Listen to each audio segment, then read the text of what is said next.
दोस्तों, इस फिल्म की कहानी भविष्य की है जब पृथ्वी मर रही थी और इंसान को एक नए घर की तलाश थी।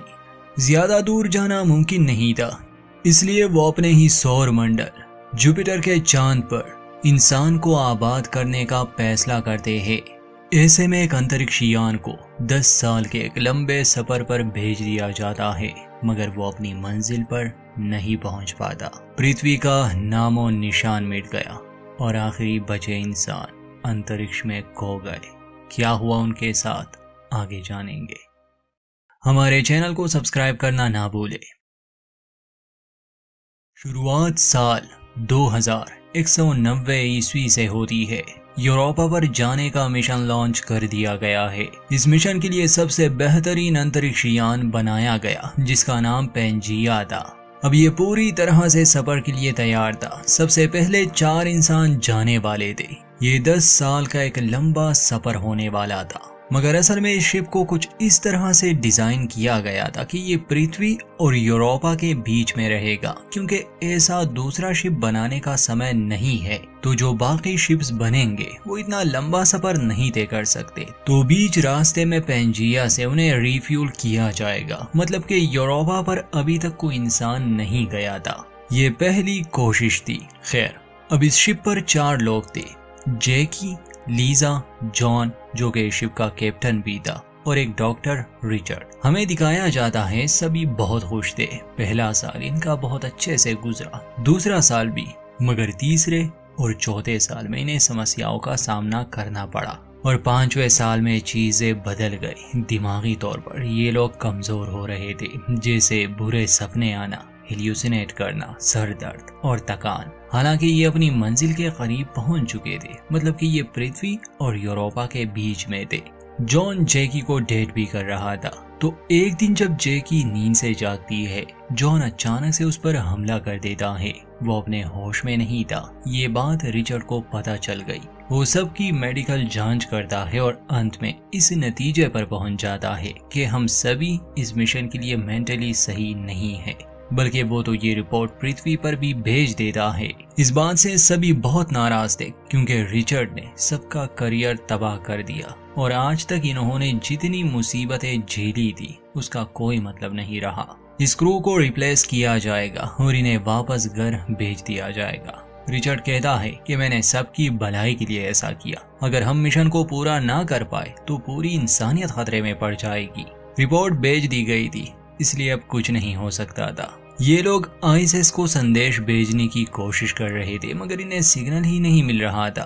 कुछ घंटे बाद जब जॉन अपने कैबिन में था, तो शिप पर भारी झटके महसूस होते हैं, जैसे कोई सोलर फ्लेयर हो। सभी अलर्ट हो जाते हैं। सिर्फ रिचर्ड ही कोई ऐसी चीज देख लेता है जिसके बाद वो सदमे में था। जॉन और बाकी क्रू मेंबर्स को इस एनर्जी का सोर्स नहीं मिलता कि आखिर ये सब कैसे हुआ। शिप को भारी नुकसान नहीं पहुंचा था, बस इनका एक पावर सेल नष्ट हो चुका था। इनकी साथी लीजा के सर पर गहरी चोट आई थी। जॉन और जैकी देखते हैं कि रिचर्ड अब अजीब सा बर्ताव कर रहा है। वो बस विंडो से बाहर झांक रहा था, किसी से बात भी नहीं करता। जॉन और जैकी बार बार पृथ्वी से संपर्क कर रहे थे, मगर इनका संपर्क नहीं हो रहा था। कंप्यूटर लोकेशन ढूंढने की कोशिश करता है तो ऐसा लग रहा था जैसे पृथ्वी वहां हो ही ना। सिर्फ रिचर्ड ही सच्चाई जानता था। अचानक से कहानी किसी नामालूम साल पर पहुंच जाती है, जहां हम बूढ़े जॉन को देखते हैं। वो इस शिप पर बिल्कुल अकेला था और बार बार वो कंप्यूटर पर किसी ऑब्जेक्ट को स्कैन कर रहा था, जैसे उसे किसी चीज की तलाश हो। अब ऐसा क्या हुआ था शिप पर, आगे पता चलेगा। कहानी प्रेजेंट में आती है, जहां रिचर्ड ने अपना होश संभाल लिया था। अब वो लीजा का इलाज करने आया। उसके दिमाग पर चोट आई थी। वो होश में थी, बातें कर रही थी, मगर रिचर्ड जॉन और जैकी से कहता है कि मुझे इसकी सर्जरी करनी होगी वरना ये मर जाएगी। इसके दिमाग पर चोट आई है, हो सकता है ऑपरेशन के दौरान ही ये मर जाए, इसलिए हमें इसे बताना चाहिए। जैकी कहती है कि नहीं, हम उसे नहीं बताएंगे, मगर जॉन और रिचर्ड इस बात से सहमत थे। खैर, अब रिचर्ड सर्जरी के लिए तैयार हो रहा था, तभी लीजा के कानों और नाक से खून बहना शुरू हो गया। अब इससे पहले कि रिचर्ड कुछ कर पाता, उसे बचा पाता, वो वहीं पर दम तोड़ देती है। अपने साथी की मौत पर ये लोग बहुत दुखी हो जाते हैं। एक हफ्ता गुजर गया, इनका किसी के साथ संपर्क नहीं हुआ, ना ISS से ना पृथ्वी से। ये तीनों नया प्लान बनाने की कोशिश करते हैं कि अब क्या करें, क्योंकि इन्हें इस शिप पर जिंदा भी तो रहना है। ना ये यूरोपा पर जा सकते थे ना ही पृथ्वी पर, और अब मदद शायद आए भी ना। जैकी कहती है कि अगर हम शिप के स्टेशन 1 को अलग कर दे, क्योंकि ये शिप 2 बड़े हिस्सों से बना है, तो हमारा लाइफ सपोर्ट सिस्टम दुगना हो जाएगा। जॉन पूछता है कि ये हम कैसे करेंगे। जैकी बताती है कि हमें ब्रिज को उड़ाना होगा। ऐसा करते ही ऑटोमेटिक स्टेशन 1 हमसे अलग हो जाएगा। रिचर्ड हंसता है, यह भी सबका कोई फायदा नहीं, पृथ्वी खत्म हो चुकी है। जैकी गुस्से में कहती है कि ऐसा नहीं है, हम नहीं जानते वहाँ नीचे क्या है, और जरूर वहाँ पर सर्वाइवर्स हो सकते हैं। वो ये भी कहती है कि स्केप पॉड लिए हम पृथ्वी पर जल्दी पहुंच सकते हैं, मगर जॉन इस आइडिया के खिलाफ था कि नहीं, हमें जिंदा रहना है, हम ये रिस्क नहीं ले सकते। असल में जैकी की एक बेटी थी जिसे वो पृथ्वी पर ही छोड़ आई थी। पिछले 5 सालों से उसे अपनी बेटी की बहुत याद आ रही है। रिचर्ड के हिसाब से पृथ्वी एक तेज रोशनी के साथ नष्ट हो गई, अब वहाँ पर कुछ नहीं है। जॉन और जैकी इस बात को मानने के लिए तैयार नहीं थे, हालांकि दिल ही दिल में उन्हें लग रहा था कि कुछ तो गड़बड़ है। जॉन और रिचर्ड फिर से रिकॉर्ड्स देखने लगे कि आखिर हुआ क्या। जैकी और बर्दाश्त नहीं कर पाती और बिना उनके इजाजत के स्पेस सूट पहन लेती है। असल में वो स्केप पॉड में पृथ्वी पर वापस जाने वाली थी। जॉन को जब पता चल जाता है तो वो उसे रोकने की कोशिश करता है। उन भारी झटकों की वजह से स्केप पॉड भी डैमेज हो चुका था, इसलिए जब जैकी एयरलॉक को खोलती है तो पॉड शिप से अलग हो जाता है। जैकी स्पेस में चली गई, मगर जॉन ने एक रस्सी के सहारे उसे पकड़ लिया था। एयरलॉक के बंद होने से पहले ही वो उसे शिप के अंदर ले आता है। कुछ घंटों तक वो बेहोश रहती है। रिचर्ड, जो अब काफी अजीब अजीब सी बातें करने लगा था, कहता है कि अगर ये मर जाती तो इस शिप पर सिर्फ मैं और तुम ही रह जाते। फिर क्या? और फिर एक ऐसा समय आता कि सिर्फ इकलौता इंसान ही इस पूरे ब्रह्मांड में जिंदा रहता, तो तब तुम क्या करते जॉन? खैर, रिचर्ड की तरह जॉन ने अभी तक अपने होशो हवास नहीं खोए थे। इस हादसे के बाद सब बदल चुका था। जैकी बस अपनी बेटी की तस्वीरें देखकर रोती थी। रिचर्ड मानो जैसे पागल हो रहा है, क्योंकि वो खुद से बातें करने लगा था और जॉन को कुछ समझ नहीं आ रहा था कि अब वो क्या करे। एक दिन वो और जैकी इस बारे में बात करते हैं। जैकी यही कहती है कि अगर हमें लंबे अरसे तक जिंदा रहना है तो हमें स्टेशन 1 को अलग करना ही होगा। जॉन का प्लान था कि अगर ये सच है, पृथ्वी अब नहीं रही, तो हमें यूरोपा पर जाना चाहिए। वही एक आखिरी उम्मीद बची है। जीने के लिए उन्हें वहाँ सब कुछ मिल जाएगा, क्योंकि प्रो पहले से ही वहाँ सप्लाईज ले जा चुका है। जैकी कहती है कि हमें रिचर्ड से भी पूछना होगा कि वो इस बारे में क्या कहता है। जैकी रिचर्ड से बात करती है कि हम स्टेशन 1 को अलग करने वाले हैं। रिचर्ड नाउमीदी भरी बातें करने लगा। वो जैकी से कहता है कि तुम अब भी सोचती हो कि करोड़ों इंसानों में किसी तरह तुम्हारी बच्ची जिंदा बच गई, तुम वापस जाओगी और उसे गले से लगाओगी। अब हमारी जिंदगी का कोई मकसद नहीं रहा, हम ही आखिरी इंसान बचे हैं और हम कुछ नहीं कर सकते। घुट घुट कर हम इस अंतरिक्ष में मर जाएंगे। सच्चाई तो यही है। खैर, ये बातें सुनने के बाद जैकी काफी इमोशनल हो जाती है, क्योंकि वो अपनी बेटी से बहुत प्यार करती थी। एक दिन जॉन जब रिचर्ड से बात करने उसके केबिन में जाता है तो देखता है कि वो अपने आप से ही बातें कर रहा है। जॉन उसे पूछता है कि तुम किससे बात कर रहे हो। उस समय रिचर्ड बहुत जज्बाती हो जाता है, रोने लग जाता है। कहता है कि मैंने अपनी पत्नी को देखा, वो चाहती है कि मैं उसके पास आऊं। रिचर्ड की पत्नी असल में मर चुकी है। उसकी बातों से साफ साफ यही लग रहा था कि अब वो पूरी तरह से पागल हो चुका है। और भला हो भी क्यों ना, जब आपको ये पता हो कि करोड़ों इंसान पलक झपकते ही खत्म हो गए और अब वापस जाने के लिए कोई घर नहीं बचा, कोई मदद के लिए नहीं आएगा, और आप अंतरिक्ष में आखिरी बचे इंसान हो। बाद में हम देखते हैं कि रिचर्ड बिना किसी को बताए स्पेस सूट पहन लेता है और शिप से बाहर चला जाता है। जैकी और जॉन को पता चला तो वो दोनों से बचाने की कोशिश करते हैं। जॉन वही अजीब सी बातें कह रहा था कि अब हमारी कोई अहमियत नहीं, हमारा वजूद मिट रहा है, ज्यादा से ज्यादा हम कितने समय तक जिंदा रह पाएंगे, अंत में तो मरना ही है। कुछ देर बाद जब उसका दिमाग काम करने लगा तो वो जॉन और जैकी से विनती करता है कि वो उसे बचा ले, मगर अब देर हो चुकी थी। वो शिप से बहुत दूर जा चुका था। इनकी नजरों के सामने ही वो अंतरिक्ष की गहराइयों में कहीं गायब हो जाता है। अब पेंजिया शिप पर बचे 2 इंसान, जॉन और जैकी, दोनों ही बहुत परेशान थे। ये फैसला करते हैं कि बचने की तो अब कोई उम्मीद नहीं, धीरे धीरे ये पागल हो जाएंगे। हर समय दर्द सहने से अच्छा है कि ये अपनी जान ले ले।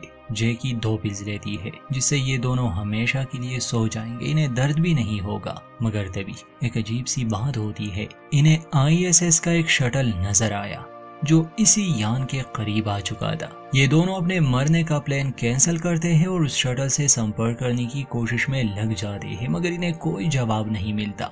जॉन का कहना था कि शायद वो खाली हो, मगर जैकी कहती है कि नहीं, वहाँ जरूर सर्वाइवर्स हो सकते हैं, वरना ये स्पेस शटल यहाँ तक क्यों पहुँचता, और मैं ये रिस्क लेने के लिए तैयार हूँ।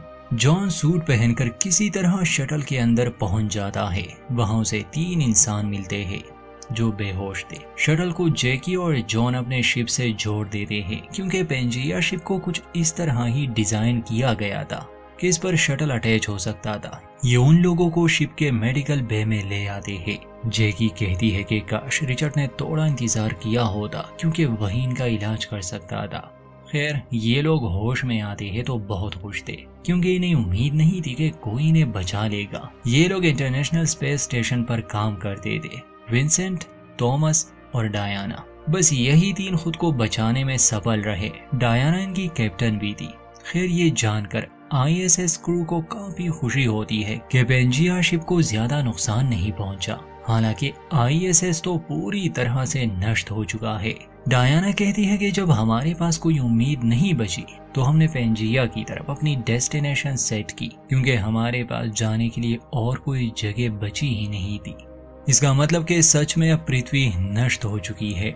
एक बार फिर से कहानी भविष्य के किसी नामालूम साल पर पहुंच जाती है जहां बूढ़ा जॉन, जो अब शिप पर बिल्कुल अकेला था, वो कुछ रिपेयर करने में लगा था। बार बार उसे अपने ही साथियों के चेहरे नजर आ रहे थे। उसे ऐसा महसूस हो रहा था जैसे वो अकेला नहीं हो। खैर कहानी प्रेजेंट में आती है। ISS का क्रू जब खाना खा लेता है उनकी हालत में थोड़ा सुधार आता है। वो पूछते हैं कि लाइफ सपोर्ट का क्या, क्योंकि अब इस शिप पर 3 लोग और आ गए हैं। क्या ये हम सबको जिंदा रख पाएगा? जैकी कुछ हिसाब लगा रही है। अब ये लोग यूरोपा पर जाने वाले थे। वो कहती है कि अगर हम प्लान के हिसाब से स्टेशन 1 को अलग कर दे और खाने का कम इस्तेमाल करें तो हम यूरोपा पर पहुंच सकते हैं। ये जानकर डायना और उसके साथियों को बहुत खुशी होती है क्योंकि उन्होंने तो जीने की उम्मीद ही खो दी थी उस स्पेस शटल में। ये लोग जश्न मनाते हैं, मगर बाद में जब जैकी दोबारा से ये कैलकुलेशन करती है तो पता चलता है कि ये लोग चाहे जितने भी कम रिसोर्सेस का इस्तेमाल करें, ये बस 1 महीने तक ही जिंदा रह सकते हैं, जो कि काफी नहीं। अगर ये 2 इंसान हो फिर बात बन सकती है, मगर 5 इंसानों को ये शिप 30 दिनों से ज्यादा जिंदा नहीं रख सकता। ये जानकर जैकी को बहुत दुख होता है। स्पेस शटल को रिपेयर करने में महीने लग जाएंगे। ये बात वो जॉन को बता देती है। शायद जैकी को लग रहा था कि वो पृथ्वी पर वापस जा सके, मतलब अभी भी उसे उम्मीद थी। उसे बस अपनी बेटी की याद आ रही थी, मगर सच तो ये रहा कि अब वो नहीं रही, कोई भी नहीं रहा, सब खत्म हो चुका है। जॉन डायना को बुलाता है और जैकी के सामने ही उससे पूछता है कि बताओ, जब तुम ISS में थी तुमने क्या देखा? डायना बताती है कि मेरे नजरों के सामने ही पृथ्वी नष्ट हो गई। आखिरी संदेश हमें यही मिला कि हम वापस ना आए बल्कि यूरोपा पर चले जाए। इसके बाद सभी बैठकर इस बारे में बात करते हैं। विंसेंट को बहुत गुस्सा आया था, वो इनसे झगड़ा करने लगा, मगर जॉन उसे समझाता है कि जैकी से कैलकुलेशन में गलती हो गई। इसका साफ साफ मतलब यही है कि इन तीनों को यहाँ से जाना होगा, मतलब कि मरना होगा। हालांकि जॉन और खुद जैकी भी ये नहीं चाहते थे। विंसेंट बेकाबू हो जाता है, वो हाथ में नाइफ ले इन्हें मारने की बात करता है। डायना उसे शांत करने की कोशिश कर रही थी, मगर वो डायना पर ही हमला कर देता है, उसे मार देता है। फिर वो और थॉमस जॉन के पास आते हैं और कहते हैं कि हमें प्लान के हिसाब से चलना होगा, स्टेशन 1 को अलग कर दो। मगर जल्द ही सच सामने आता है कि विंसेंट इन दोनों को भी मारने वाला है। इनका झगड़ा शुरू हो जाता है। जॉन कोशिश कर रहा था कि वो विंसेंट को रोके, क्योंकि विंसेंट अकेले पेंजिया को कंट्रोल नहीं कर सकता। थॉमस जैकी का गला दबा रहा था, मगर वो हिचकिचा रहा था। मौके का फायदा उठाकर एक रॉड से जैकी उसे मार देती है। जॉन को जख्मी करके विंसेंट ब्रिज पर पहुंच गया और सिस्टम में छेड़खानी की वजह से जैकी स्टेशन 1 में ही कैद हो जाती है।